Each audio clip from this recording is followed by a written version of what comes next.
Who's ready to win the day in sports? I know you are. Welcome to Fantasy Sports Daily, powered by FantasyGuru.com, Monday through Friday, noon to 1 p.m. Eastern. I'm Justin Fensterman, and let's break everything down from a fantasy sports perspective.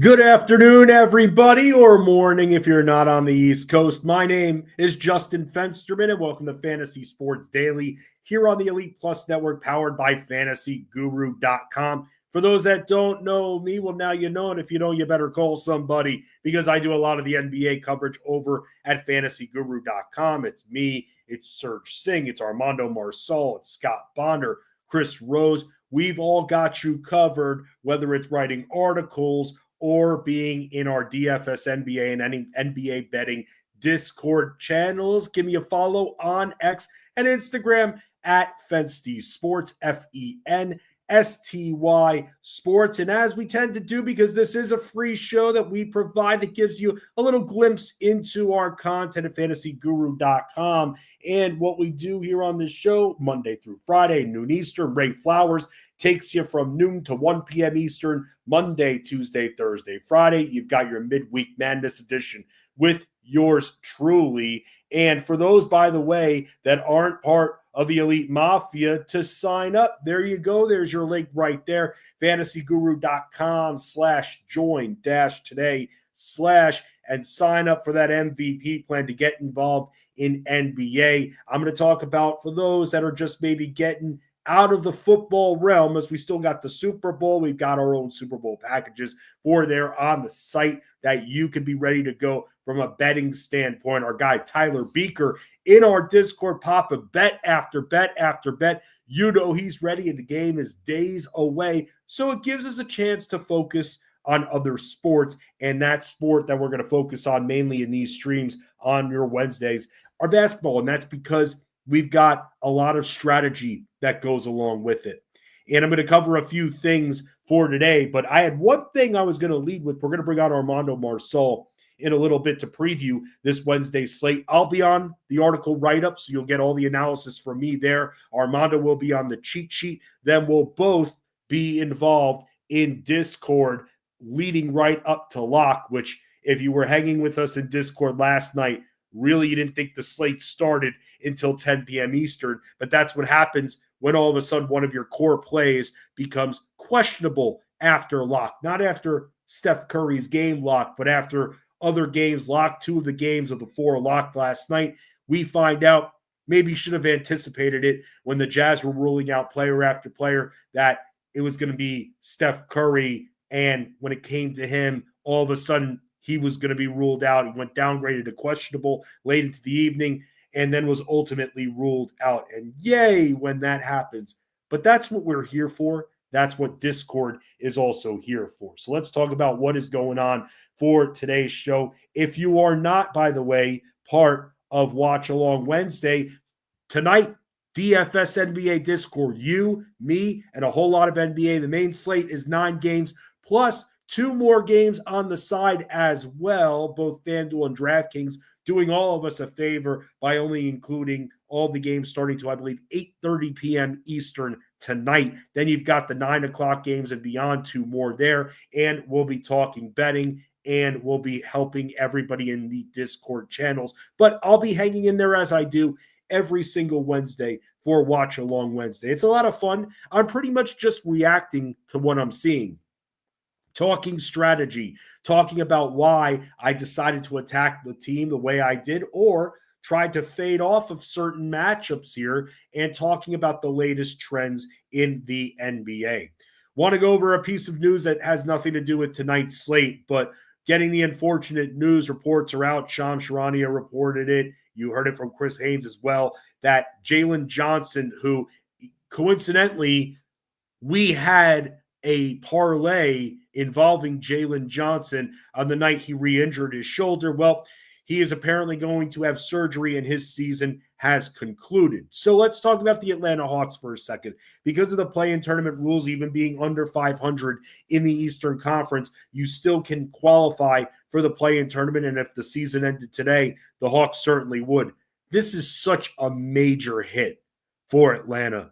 It is. And the reason why I'm talking to you about it now is because we're going to talk about when it comes to betting how to get out of struggling times. The Atlanta Hawks now are in a situation. I mean, you look at them and what they have, they're not a huge threat defensively. They bring a lot of offense. They struggle all over the place.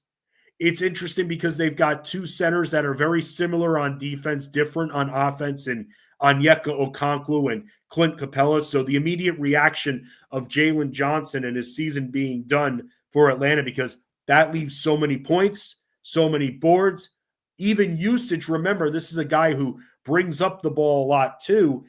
This leaves everything open for Dyson Daniels. And what this means, because Dyson Daniels' price point has been hanging in the 7 to 8K range, that probably within 2 games, if not right off the cuff, because we don't have Atlanta on the slate tonight, you're probably looking at an 8K Dyson Daniels. And I'll tell you this, in games like that, that's where we're willing to pay. When he becomes 9K Dyson Daniels, that's when we've got a problem. But Dyson Daniels is your number 2 scoring option at this point. And maybe not number 2 scoring option, number 2 overall option. Time of possession behind Trae Young. He's the main guy now. It's not Jalen Johnson. He's the main guy from a scoring standpoint. And this is where we'll be able to get some value for a few games. And a few of us have cashed in on that value already, is for one DeAndre Hunter, who's been quietly averaging over 19 points per game. You got to be thinking at this point, unless they go with a bigger lineup, which I don't really see happening, that DeAndre Hunter going to be in that lineup taking the direct place and then bringing in Zachary Rizachet. Boom, he's there. That's how you load that up. Or you could do it another way to see if it helps improve your post defense, because this Hawks team does have Larry Nance, who could be a backup. I don't think there's anything wrong with starting both Onyeka Okongwu and Clint Capella. See if that helps you out a little bit. Takes out your speed on the wing, but maybe you'll sacrifice it for a little bit more size. So for those teams running the give and go, don't have as much success or easy tracks to the basket. That's something that you could do right there if you're Atlanta. But this is massive news because of all he did for the Hawks. So when it comes to the Hawks being on the slate moving forward, Dyson Daniels, we've seen him rebounding a lot better. That's going to continue. The scoring, he's walked into even more shots. So between him and DeAndre Hunter, those two are your main beneficiaries right now. Other players, we're going to have to see who from the bench ends up stepping up and getting those extra reserve minutes. Zachary Rizachet is a scorer. That's really all he is. He's instant offense for the most part.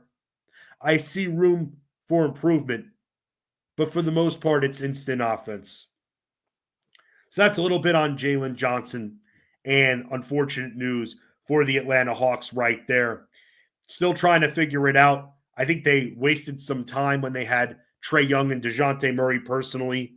I don't think it really got them too far when it came to their success. Got rid of him. Need a little bit more on the rebuild there. Let's talk a little bit about a theme for the day. I'm going to start. The jerseys are back now, as you see. What jersey am I wearing? I'm sure you can all guess what jersey it is. No, it's not Michael Jordan. It's Dennis Rodman, the Worm. And I'm going to start wearing, because I have a pretty extensive jersey collection. I'm going to start kind of theming some of these shows around some of the jerseys, because we're going to talk today about rebounding. Not only grabbing actual rebounds, but we're going to talk about how to rebound when your betting life is in struggling mode. And that is what I'm in right now. And I have no problem admitting it. I feel like more analysts should admit when they struggle, because they do. But there are a decent amount of analysts out there that are going to misguide you and make like they're hitting 90 to 95% of their bets, and they're full of BS. Completely full of BS. Because this stuff is hard. They miss too. We see it. But they won't admit it. I have no problem admitting it. NBA is a marathon. I've seen some of your comments in Discord, and I get the frustration. I get no one likes to lose, but sometimes things don't go your way. So when things don't go your way, what do? Well, let me tell you this. I'm having a very cold last 7 days. Last night, frustrated, mad as hell. Just not working out. Alt line parlay is not working out. Single bet overs are just missing. It's frustrating. And I can speak on behalf of all of Fantasy Guru when I say that when we miss on picks for content, picks for bets, it hurts us because it hurts you. You winning means everything to us. And that's the truth. There's no lying in these eyes. That's the truth. And I can't stand when I miss bets. And I'm at the point that at nights when I do go 2-1, 3-1, I do focus on the one bet that we missed. Lightly celebrate, but I'm no flexor. Look at me. I don't have those kind of muscles. And lately it's been cold. I can admit that. But the one thing that I'm not going to do is become reckless. If I see bets missing and I see a bet out there, I'll put it out for the late games. I'm just not somebody that forces those bets. I'm not someone that when I get mad as hell and I'm frustrated as can be because you see the analysis, the research is going in. Sometimes it just doesn't work out. And the NBA season is a marathon when it comes to betting. And when you sign up with that MVP plan, by the way, at fantasyguru.com, and again, here is where you can find it, you're getting bets 6 to 7 days of the week. Maybe there's one day on a shorter slate that there's no bets put in there. Maybe. But you're getting 6 days worth of bets per week. Things change very quickly. The world moves on very quickly. Now, what kind of bets do you get? You see in there, because Jeff Mans is very smart about this, is that if you're someone that likes to bet overs, I like betting overs. He likes betting overs. Alt line parlays are the way to go.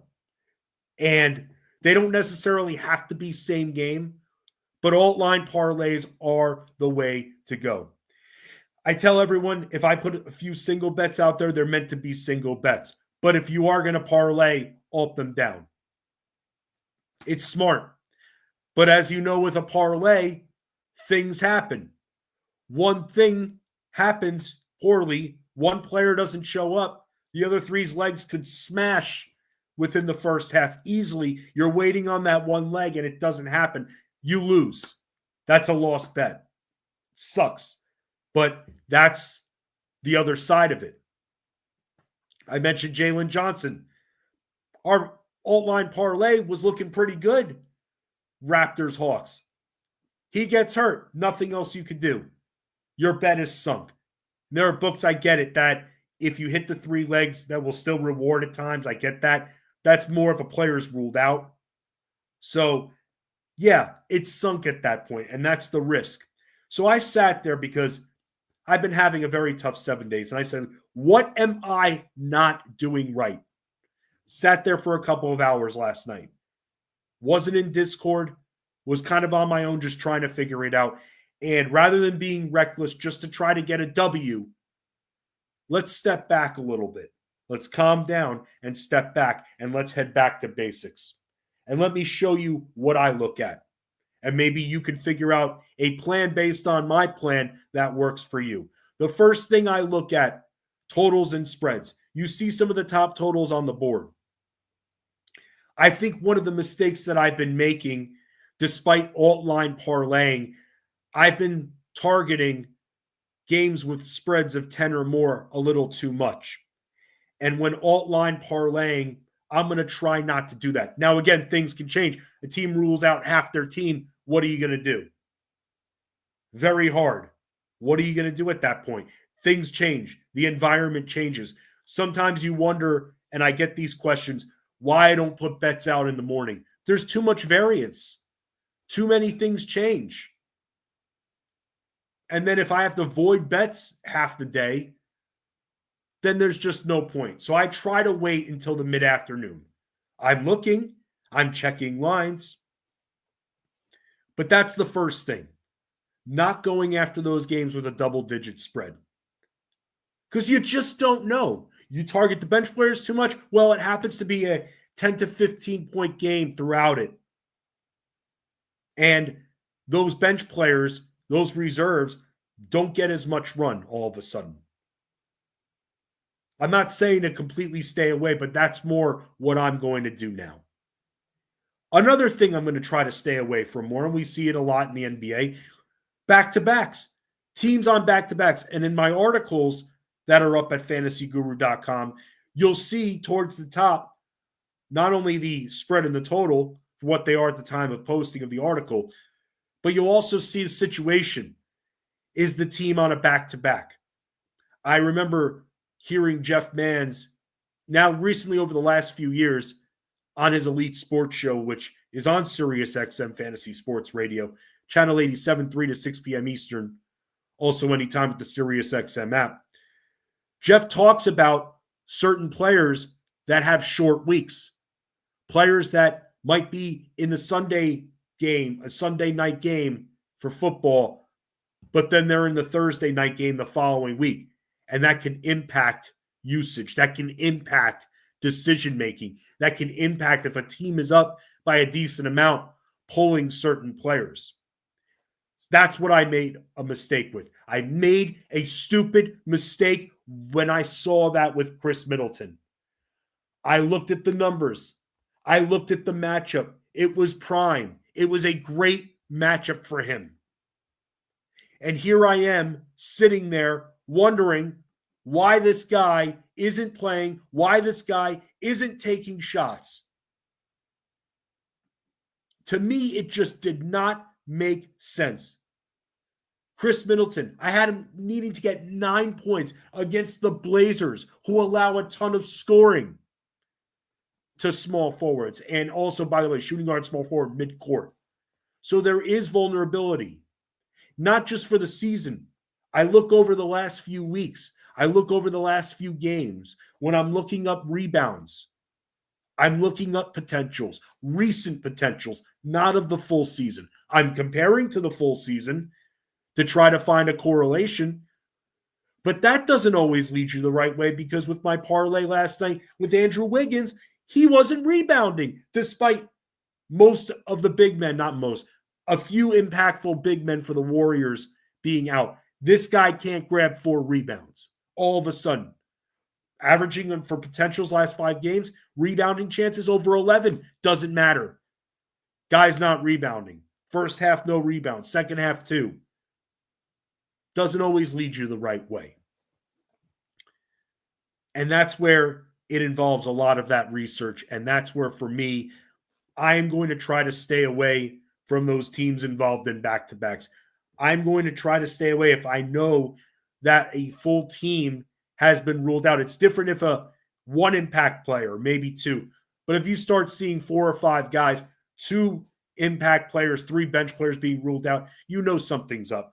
I'm going to try to stay away from those teams that are on back-to-backs. Now, there are certain players that will play. You know they're going to play in one game. So they're going to be let loose, like a Ben Simmons. If Ben Simmons is in a back-to-back, he's not playing both games. If Joel Embiid ever plays basketball again, he's not playing in back-to-backs. You know that. So he'll be unleashed a little bit more than of us playing a guessing game. That's what I'm going to try to do. Now, that's for an alt-line parlay. If I see a team in a really competitive game, and then the next day they're facing a fast-paced team that I know can put up offense, I'll look at the other team for a single bet. But for alt-line parlays, that's what I'm going to try to do. And that's a lesson that I'm learning. And I'm learning it the hard way. And I'm going to get out of this because, as you know, and again, I can speak on behalf of all of us at fantasyguru.com, we don't stop fighting. You shouldn't stop fighting. Get better, not bitter. That's what I'm telling myself, and that's what's going to get us through. And we're going to be hitting stuff. All of this is preparation for the playoffs. By the time the playoffs roll around, we cash in. All the consistency is there. These are 7-game series we're going to. Nowhere to hide. Not much more of a point of difference unless a big injury occurs in the series. In the series. That's what we're going for. We crushed playoffs last year. We're going to do it again this year. Right now, kind of like I was last year, in a little bit of a slump for the last 7 days or so when it comes to betting. I'm not going to stop. Y'all want to cool off on me for a few days? Totally fine with that. Totally understand that. If I don't see a bet I don't like tonight, I'm not going to write it in. I don't try to force bets, but I study a lot. I can tend to find something. The final thing I'm going to say with this, and then I'm going to talk about the slate at hand tonight. Something else that I've done a little bit more recently that I'm going to do even more. Unders. They're not fun, but they're profitable. Unders. That is where I'm going to be focusing for the rest of the season. Now, here's where things are going to change. The trade deadline. It's coming up in the next week and a half. Players are getting traded. You see right here on this list, it was announced De'Aaron Fox could be traded. And he's being linked right now with the San Antonio Spurs, which imagine Fox and Wemby. Oh my goodness. Oh my goodness. I'm sweating just thinking about that. De'Aaron Fox could be on the move. Jimmy Butler's being a little bitch. And so because of that, he might not be on the move, but he's suspended indefinitely. So who the hell knows what's going to happen? To spite him, Pat Riley might keep him, but he's on the table. Two of the most undesirable targets in basketball, Zach LaVine and Nikola Vucevic, they're on the table as well. Bradley Beal also on the table to be traded. Could it be Chris Middleton being traded? Probably not. But at the end of the day, this is an overs market. We have to start looking at unders more. And that's what I'm going to do. Again, not forcing it. But we talk about rebounds and rebounding. Dennis Rodman right here, the king of all rebounds. We're going back to basics. Rebounding is my biggest strength when it comes to NBA betting. Overs and unders. And we're going to start looking at those unders. And we're going to start rooting against production. That's what it's going to be. We know defense. We're going to look at the defensive ratings out there. I'll read them to you very quickly. It's not hard to figure out. It's just betting overs are a lot more fun. And I kind of equate it to this. In fantasy baseball, roto versus head-to-head. I like head-to-head in those sports a lot more. Playoffs, more fun, chance to come back. But at the end of the day, roto is the true determining format on who the best team in your league is. In NBA betting, unders. That's the way we have to start to go. And that's what I'm going to be doing. And it might not be fun, but if we're winning, that's hella fun. By the way, top defensive rated teams, just to let you know. Thunder, Clippers, Magic, Rockets, Celtics, Grizzlies, Timberwolves, Bucks, Heat, Warriors, Mavs, and Cavs, and Pistons. The Pistons are right there. A good team to potentially look at unders. They play good defense. They slow you down. Maybe not tonight, but in general, against a struggling offense, that's where we're going to start to look. We're going to bring it back. We are. I believe in us. And we're all Elite Mafia together. And someone I'm going to bring on right now that's going to help bring it back, because he's always bringing all the great content, is Armando Marsal from fantasyguru.com. The Amando Marsal podcast, which lives on the Elite Plus Network and all over the interwebs. He's on streams. He covers multiple sports. What's going on, Armando? What's going on, Fensty, man? Happy to be on here talking some hoops with you, man. It was a rough one last night, right? It was a rough one, but like we have those nights. It's back at it tonight here. Really digging the slate. Really digging this Wednesday slate here. Let me ask you, Armando, about struggling, because I mean I know you do when it comes to your content. You handle it from a lot more season-long standpoint for football and also for DFS, for NBA and football as well. when you're having those weeks of struggling, what do? Do you change your process? Do you just fight through it and know that this is how it is? Sometimes this is how it works. Because I've been talking during the show about how me personally, I'm in a little bit of an ice cold situation with my betting, and talked about little changes that I'm making in my research, in the bets that I place to get myself out of this rut. I think you always have to go back and reevaluate your process, right? Because some of this can become mental. Some of this can become, it's like anything in life, right? You're struggling. You're thinking, well, I might be doing something. Look back on your process. Are you missing something? Are you not checking off all the boxes? Are you, chasing now because you're on a coach streak? Like, you have to really look in the mirror and evaluate what's going on. I always like to, like, when you go on coach streaks, I like to kind of like see what I missed on, what, I'll go back and look at the winning lineups and compare them to mine and be like, all right, why did I miss on this player? Like, what was I not seeing that, this player was in the winning lineup? Was it something I missed? Was it just variance? Was it, a last minute change that, we weren't quick enough to make that last minute pivot, because basketball, you have to be changing like as each game is tipping off. It's not just 7 p.m. you're done. No, it's if you have a 9 o'clock game or a 10 o'clock game, you got to be on, around at that time. I was in Discord all freaking night last night, Armando, for a freaking 4-game slate. Yeah, it was a crazy slate. It was one of those wild slates. You just have to be, just try, like, I always say trust the process, but always check yourself. Like, always go back and check your process, because sometimes you are making little mistakes, that you're just accustomed of making lineups, doing the process, looking at bets. Sometimes you got to step back, slow down, and just kind of reevaluate what you're doing and making sure you're not going out of the process too much, right? Like, don't overthink it now and try to do something. Don't try to reinvent the wheel. Like, continue to do what you're doing. Just make little adjustments as you go. Let's talk about tonight's slate here, Armando, because we got the 9 games here, the 2 late ones off of both FanDuel and DraftKings, which is great for us today when it comes to our coverage. We've got our Discord tonight, and then I got Watch Along Wednesday afterwards here. So I got to ask you first, when it comes to this Bulls-Celtics game, you're looking now at a 14.5-point spread. But Jason Tatum is questionable for this one. How exactly are you handling this one where, you got no Zach LaVine tonight, and the Celtics, because of the Bulls' defensive issues, should be able to take care of them pretty easily? Yeah, look, I think that the Celtics, with or without Tatum, I think they can win this game pretty easily. I think his news obviously will open up some things for us in Boston. I do think it's still a lot of risk when you're looking at the potential blowout situation. There are other games I prefer investing in. There are 2 games in particular that I like quite a bit. And I think, or at least, one game I love, another game I like a lot, and a couple teams that I'm really targeting here this evening.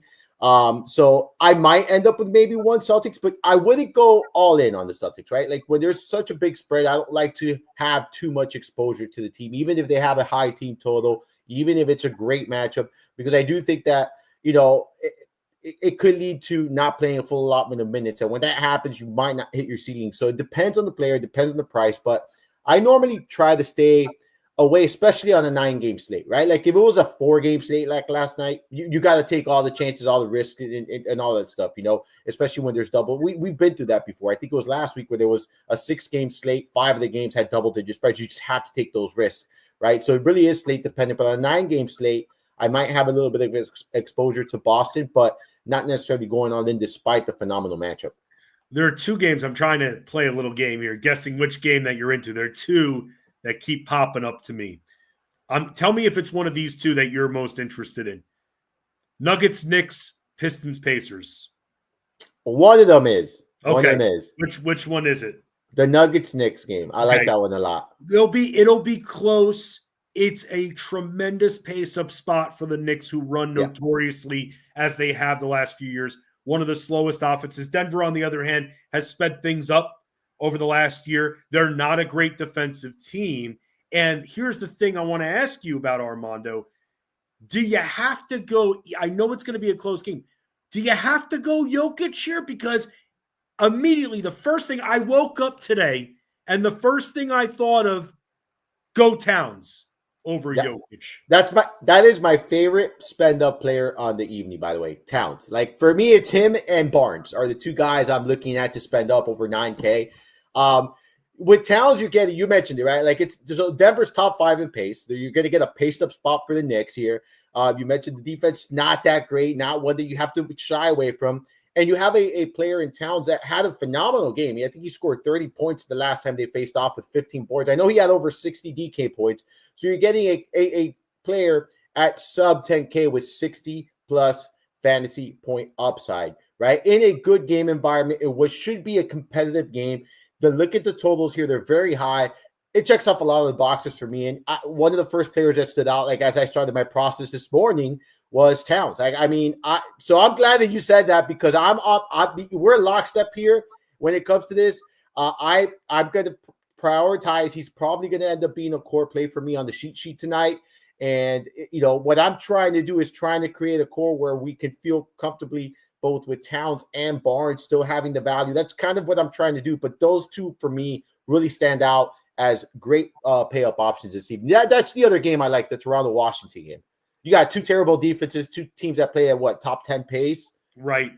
There's going to be a lot of good opportunities here. So this is where it's a good direction to bring the conversation because this is where from even a core standpoint, because as a lot of you know out there, we do core fours there. We give you a grouping of 4 players that for the most part you're going to want to play that should still give you a good enough median spending average for the rest of your lineup. And Armando, I'll say this, when it comes to DraftKings tonight, if you're thinking Towns is your top pay-up option tonight, you got a lot of good value at center, and maybe on DraftKings for a core 4 or at least for a game plan, you got Valanciunas. You just mentioned the Toronto-Washington game. No Alex Sarr. He was recently ruled out. Immediately I look at Valanciunas, and I like Jalen Duren as well in that Pacers-Pistons matchup, but do we even have to mess with Jalen Duren now that Sarr's out? Because Valanciunas is a volume producer. Yeah, it really is. Like he's in a great spot. He on a permanent basis, he produces very high. He's very cheap. He's someone that I'm looking at. He grades out really well for me at 5,400. We can expect minutes in the mid 20s, 25, 26. I think at his price tag, he can smash there. A good matchup for him. When you look at the matchup here, I like the center on the other side. Yeah, Pirtle, man. Pirtle is in a good spot. I think at 6,600, he's very affordable, given his ceiling. So he's someone that stands out to me as well. That's a problem. That is the problem I'm having with making Towns a core play. I do want to make that clear because it's such a fruitful position. And I like Diabete. I looked up the name. Did I pronounce it right? I looked up the name. The center from Charlotte. Oh, Diabete, yes. Yes. Yeah, okay, there you go. I tried to get that right. That's another area too because Mark Williams is out. Yes. And they're out of center, so it's not like we can even think, well, he's going to play, maybe he plays 20. He's playing 20 plus minutes tonight. Well, he played 28 minutes the last game that Williams sat out. I know what Gibson got the start, but he didn't play more minutes, So I think at 30, you're looking at 3,700. That's another decision you're going to have to make. So I think it is a very fruitful position tonight, and I think it's going to make for a tough decision. That's why I did mention Barnes with Towns, because as much as I want to make Towns a core, and I think he'll end up being a core for me, it is a very fruitful position with a lot of good value pieces. You mentioned Duren, we talked about Valanciunas. It's a fruitful position this evening. I haven't decided how I'm handling Sacramento because the Kings could easily beat the Sixers. I know that the Lakers didn't. They lost Anthony Davis in the game. That changes up your game plan completely, and I understand that. But if the Sixers are going to now be on a second leg of a back-to-back against a fresh Sacramento team, and they're down the amount of players that they are, this is one of those games where I just don't know how they're going to be able to hang in there. But what's keeping me intrigued, the Fox trade rumors. He's being showcased at this point. Maybe he gets a little wiggle room even if Sacramento's up big. Are you messing with this game at all? Right now I don't have anyone from this game. for being honest, like with my roster construction, I don't have anyone from this game. I'm not completely against it. There are some players I might include for GPP purposes, right? Like, I don't know if I want to go here for cash tonight, but I think in tournaments you can make a case for, like you said, someone like Fox, depending on the status. Like, how about they end up deciding, hey, we're going to bench. I'm not saying this is going to happen, but we see this happen, right? Where they find a suitor and they're like, all right, we don't need to play up tonight. Keep an eye on news. It could be a last minute thing. So, as of right now, I'm not overly excited about this game. This is not one that I'm looking to be too heavily invested in, but I think you can make a case for several pieces from this contest, if we're being honest. What about going back to Charlotte for a second? Because you mentioned Moose. What about Miles Bridges, who now is your de facto number one option in a very good matchup? Although I'll say this, I never know who Ben Simmons is going to be on. You got to think that Ben Simmons is going to be on him, right? I don't. It doesn't matter to me. Like, even if he is, it doesn't matter to me. I look at Bridges and I see all the opportunities he's going to get tonight. I think that's another place you can go. Like, there's going to be rebounding opportunities here. There's going to be obviously scoring opportunities. Like, there's going to be opportunities to stuff the stat sheet for Bridges. So I really do like him. 8,200. You can get a ceiling game out of him here, and you could easily 6x. Like, that's the thing I like about him. And I think, given the circumstances, the matchup, I think you could easily 6x here. So it's tough to fit him, Towns, and Barnes in. So that's my issue with Bridges. But he's one of those players, like, if you're only going to play one of Barnes or Towns, that you can gravitate to as your second guy that you're looking for, a big outing here in that, 8K plus range. So you mentioned Barnes. I mean, maybe what we do if we wanted to really develop our core in that way, maybe we go from Barnes to Barrett. There's still no quickly. Grady Dick might not play, so that might force Barrett in there a little bit more. And Barrett's cheaper. I mean, the difference on DraftKings alone, 93 to 78. I mean, I'll take that discount with a guy that's in a cake matchup tonight. I like the idea of playing both, if we're being honest, Fensty. Like, that's my thing. Like, I like the idea of playing both. Greedy. Well, this is a game I kind of want to stack, right? Like, this is a game where I kind of want to stack a little bit here. I think Valanciunas is standing out to me. And then bringing it back with, Barrett, Barnes, I think it's a good idea here as well. And that'll get me away from, the Pirtle. Like, I don't have that issue now with Pirtle. Like, so that's kind of where I'm at with this. But yeah, I think if you don't go to Barnes, I think playing Barrett, having exposure to this offense through Barrett is a very, very smart way to do it. Let's talk a little bit about Dallas, New Orleans, because I was trying to figure out at this point whether or not we could go after Zion Williamson. I mean, I thought at some point the shoe would drop and the minutes would improve, but every time they try to test it, his body kind of reacts negatively, and then we're back to start. Now, he's in a nice pace boost here against Dallas, and Dallas's front court isn't that good. They don't really play good defense overall. Would you view Zion in this slate as a good volume play that could still hit us the 5X, even playing fewer than 30 minutes? It's difficult to justify that for me this evening, given you have someone like Bridges that's a little bit cheaper, someone like Barrett that's a little bit cheaper.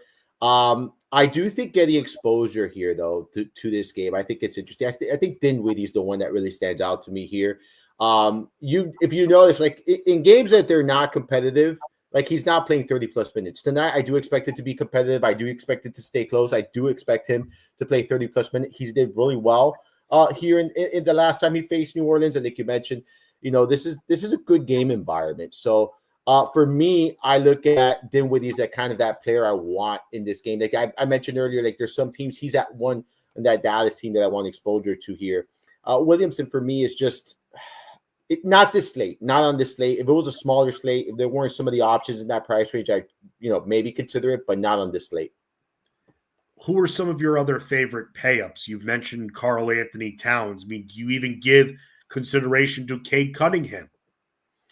Yes, you can make a case for Cade Cunningham. He'll be in my cheat sheet. But for me, it's really Barnes. Like, that's the one guy I'm like super, super high on. Like, I'm doing my best to get him and Towns in a core with two value players I feel very comfortable about. and that way give a good amount of average salary remaining for the subscribers, for the listeners, for people viewing this or reading the articles. Stuff. That's my goal tonight, because I do think Barnes could potentially be in for a seeding game. This is just too good of a matchup here for him.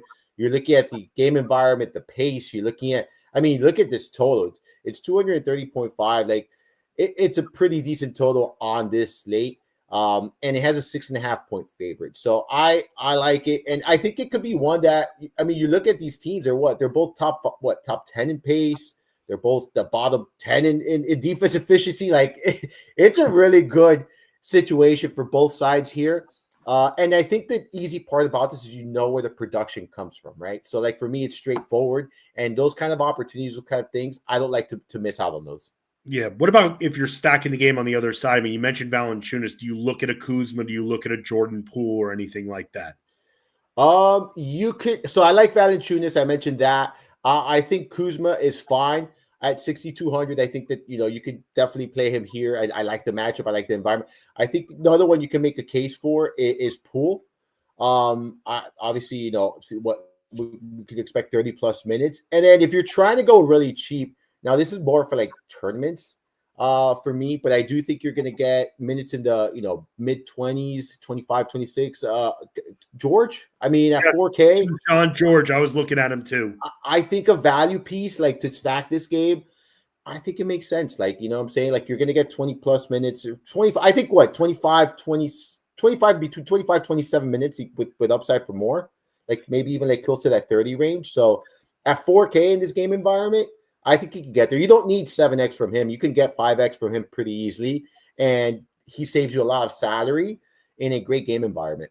I was looking at him too. I wrote him up the other night and he came through. He's always very cheap. He's going to get the minutes. He kind of is like a Dorian Finney-Smith type from way back when, kind of just passes the ball around, does the ball movement, plays decent defense, grabs a few rebounds, but really just a bailout option on the offensive end, which is the risk that comes with Keyshawn George as well. So that's where we're looking when it comes to some of those games.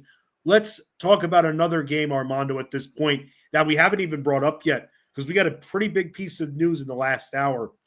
Cleveland, Miami. First of all, you being a Heat fan, how sick of this crap are you with Jimmy Butler, man? Do you blame Jimmy? Do you blame Riley? Where do you stand, and where do the Heat fans stand on this? If you're not, this is the way I look at it. If you're not part of the culture, if you're not believing and buying into what, the team is doing, just get out. Like, honestly, get out. Like, honestly, I'm not in the business of having all this drama and all this stuff. Like, I think a lot of this has to do with Jimmy. We know what kind of franchise Miami is, right? Like, Pat Riley has been running a tight ship for many years, and it's very simple. Like, you come in, you put the work, you put the effort, and you're going to get the opportunities. Do I think that they maybe haven't done great by him as far as bringing in that other piece that can really help him take it to the next level? Sure. But have I also seen Jimmy Butler not give his 100% in meaningful games at times? Yes, I've seen that as a fan. I've witnessed that, where he's not really out there giving it his all. And I'm not saying this is every time. I'm saying at times you see him out there and he's just like half-assing it, I guess, for lack of better words. And I think that in this culture, that's not acceptable. And I think Pat Riley, he doesn't care who you are. He doesn't care what you're what you've done in the NBA, what your name is. If you're not part of of the team, if you're not doing what is expected, you're just not going to get those opportunities. I think the message has been very clear here. So what sucks here is he's digging himself in a hole, right? Because it looks really bad. Like, like a lot of teams, they're going to be into the talent, but do you really want this baggage? Do you want this, this distraction in your locker room? And I think that's something that's hurting him. It's also hurting the Heat because I don't think they're going to get full value for him as well. So it's a really shitty situation, if we're being honest. It is. And what's interesting is he could just chill out and opt in next year and be $52 million richer for one more year. And then he could go do whatever the hell he wants. Yeah. It's wild what's going on. But in this game, I had this guy marked down and he was going to be one of my favorite mid-price options, but now he's resting. And I'm wondering if this is the first of another few shoes to drop. Darius Garland is not going to play in this game tonight. So I got to ask you this here. In a game that should be somewhat competitive, would you now put some trust in Donovan Mitchell, or do we just ignore it and go looking at a Ty Jerome who's cheap as hell and should now be locked in to 25 to 28 minutes? Yeah, I'm all about playing Donovan Mitchell if you want, if your roster construction allows you to. We've talked about several guys we like paying up for. If you want to go with a complete stars or scrubs, I think Mitchell's a very strong play. Ty Jerome is someone I've been playing pretty consistently, right? In recent games and recent weeks where he's been playing, the minutes, and it's been working out. I think tonight he might end up a core play for me. You're looking at value here. I just think that you look at the matchup, it's not one that I'm scared of for him. No. I think he's going to get minutes. What do you think? 29 minutes, 30 plus minutes? Pretty easily, I think, right? So I think there's going to be plenty of, because LeVert is out as well, right? Yeah. LeVert remains out. Garland's out. Yeah, it's going to be Jerome. For me, at 4,400, to me, he's just very difficult to pass up on. He's going to play a ton of minutes here. Someone who's been very productive, with limited opportunities as of late. And I think that production continues. So he's someone I've been gravitating towards a lot with my recent builds. He actually helped me get ahead in a game recently. What was it against Philly where he had a big game? He was in my roster that night at 7% owned. So I'm going to continue. Tonight he won't be 7% owned. He's probably going to be very chalky, but it's chalk I'm willing to eat here. So he's where I'm going to be going here in this game, and he's one of my favorite value plays on the slate. I could see myself having one lineup with Tyler Herro in it tonight because the matchup just got so much easier. Cleveland is allowing so many points to guards lately, and Tyler Herro previously dropped 34, 6, and 7 on the Cavs. Cavs run a fast-paced offense. It's going to be a nice, swift pace for the Heat tonight. No Jimmy Butler. The bigs are going to be all over Bam. Bam can still beat those bigs, but it's going to be a busy night for Ware and Bam. Tyler Herro should have the clearest path to a ceiling production, and he's just been very good lately, not only scoring, which he does, but also setting up plays as well, really taking on that point guard role. I don't know what's happened to Terry Rozier. Terry Rozier has devolved, and he's become so one-dimensional. He stands there and shoots. When did this guy become Danny Granger? I have no idea. I was so excited when they got Rozier because of what he brought to the table. I'm like, you got another dynamic player here. And he's just changed completely as a player, like you mentioned, right? He's not the same player he was when he was with Charlotte. He's not that same player he was with some of the other teams. It's mind-boggling for me. But for me, as far as Herro's concerned, it goes back to, again, yes, I like this spot for him.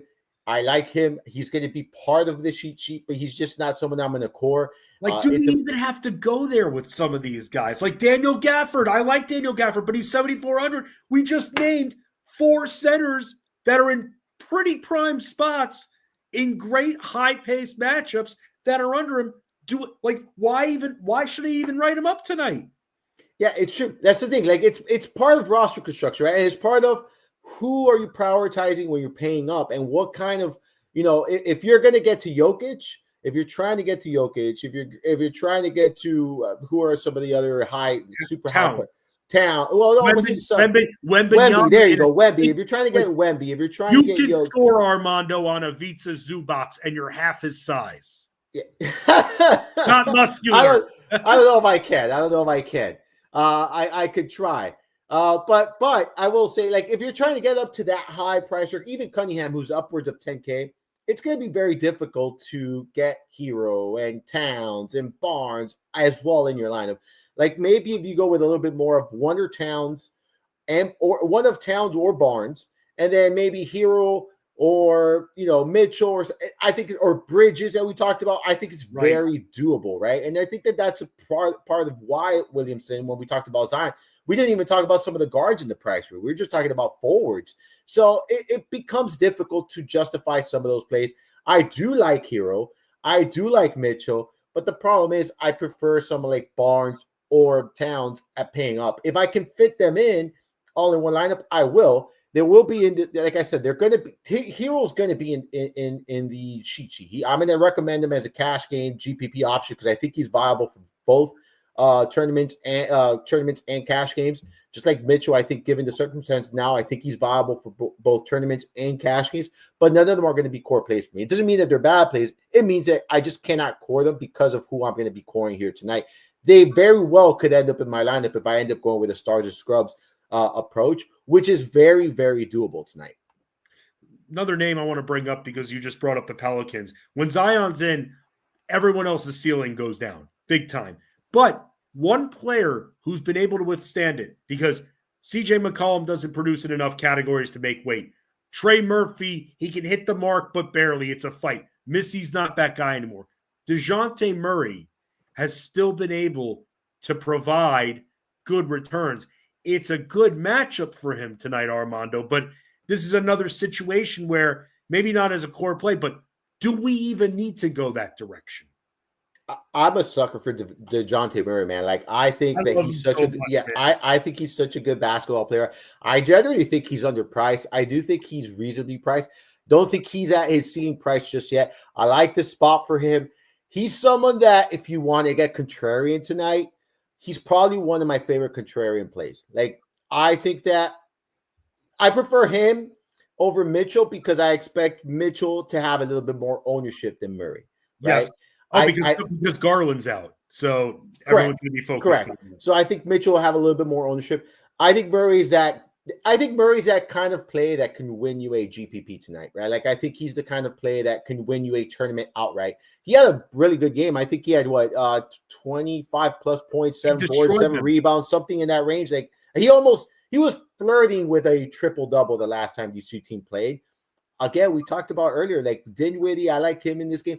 I like Murray on the other side because, he just gives you that massive ceiling, right, at a reasonable price that kind of always goes overlooked. So I'm a big fan of his. I've been buying his basketball cards for quite some time, going back to his – yeah, man, when I'm a fan of these guys, I buy their basketball cards. So I actually have a patch card of DeJounte Murray. He's someone I like a lot, going back to the San Antonio days. So, I think he's a very strong play. And I view him, again, I think he could win you a GPP tonight.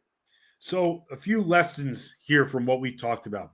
Center, there's a ton of value. And if you're on DraftKings, look to maybe play 2 centers, a Towns and one of those values. I like Nikola Jokic. I've been a Jokic defender for years, but we don't have to go Jokic tonight. Others can go Jokic tonight. And Jokic can beat Towns. The pace works completely against Denver. He can still make weight against Towns, but I don't think we have to do that. I think that when it comes to the pricing, that's how we handle the position. Be wary of that Chicago-Boston game from a DFS standpoint. The spread is too massive. There's no Zach LaVine. It's going to be very difficult for Chicago to keep up. Armando, what's coming up for you on the site? Yeah, we got the sheet tonight. We that'll be up this afternoon. There's obviously some moving parts that we got to do. I'm already working on it. I've already obviously started digging into the slate. So that'll be up this afternoon. You and I will be from 6 to 7 there in Discord answering all questions. I know you're gonna have to watch along. I will try to make it on. It's Wednesdays is my son. My son has basketball games on Wednesday, so it's difficult. He could drive himself. What is he? 10 years old? Yeah, I wish. No, he can't drive himself. I wish he could drive himself. But yeah, but I will definitely try to make a stop. I usually try to make a stop, and then no football this week, obviously, because the Super Bowl is next week. So football is on hold for this week. But you could obviously catch all of my stuff, my work, my podcast, all of that is there at fantasyguru.com. As well as, like you mentioned, the Elite Plus, you go there. My podcast is there as well. Apple, Spotify. Anywhere, SoundCloud, at Podbean, anywhere you could listen to podcasts, you might find my podcast there. So check it out, Amando Marsal. And yeah, that's what we got this week. Yeah, a lot of basketball. We got football still rocking and rolling. No game this week, but Super Bowl coming up next week. I cannot wait. Armando joins Ray Flowers on Tuesdays. It's a double dip of Armando during the week, but a different Armando. I get the NBA version of Armando, and hey, it's great to be with us because today I'm on the article. Armando's on the cheat sheet. We'll be there for you in Discord. I want to thank everybody for hanging out with us. Ray Flowers will be back tomorrow, noon Eastern, right here on the Elite Plus Network. For those that are involved in NBA betting, hang in there. Don't get too into your feelings here because we've had this before and then we came out roses. We just sometimes, rather than betting more, we have to step back and tweak the process a little bit because that is exactly what we do. I'll have a new Fensty's Basketball Diaries coming out talking about the fallout of the Jalen Johnson injury. Armando, you hear about that? Jalen Johnson done for the year. Freaking sucks, man. He's one of my favorite players in the league. Yeah, you hate to see that happen, right? Like, especially these young players that are like emerging and flourishing. Like, it really sucks. Hopefully there's a strong comeback here, and that's what we got to root for, right? A strong comeback. And hopefully he's back next season. Just right where he left off. He was playing some really good basketball, man. Yeah, when the Hawks are back on the slate, you're looking Dyson Daniels is your guy. Yeah. That's direct correlation right there. Points and boards and assists all go to Dyson Daniels. The playing time and extra shots, that will go to DeAndre Hunter. But we need DeAndre Hunter to grow some stones and to not be afraid to go box out some big boys in the paint because he's not doing that right now. And they got to get him to make sure that he's doing that so they can unload one of their centers like they've been trying to do with Capella for the last year.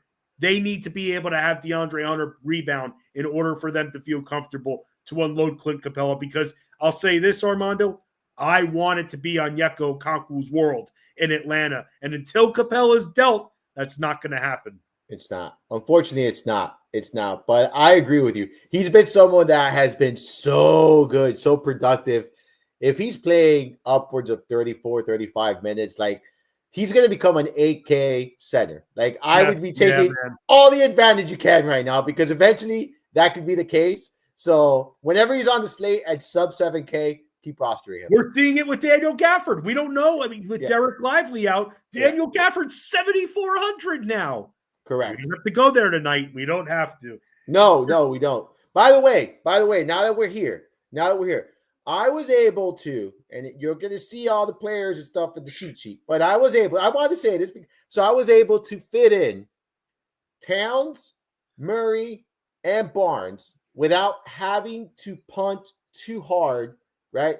With some pretty good value plays that should play significant minutes in good situations, and you're not taking a ton of risk. I was able to do it, so you can do it too. All right, I will say that you guys can do it too.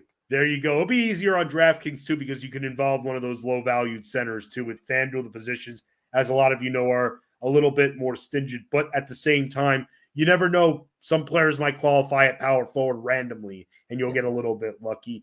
To sign up the MVP plan for basketball to join us, fantasyguru.com. You see the link right there. Join today/Ray Flowers. Back tomorrow, same time, same place, same channel, right here for Fantasy Sports Daily on the Elite Plus Network, powered by the greatest fantasyguru.com.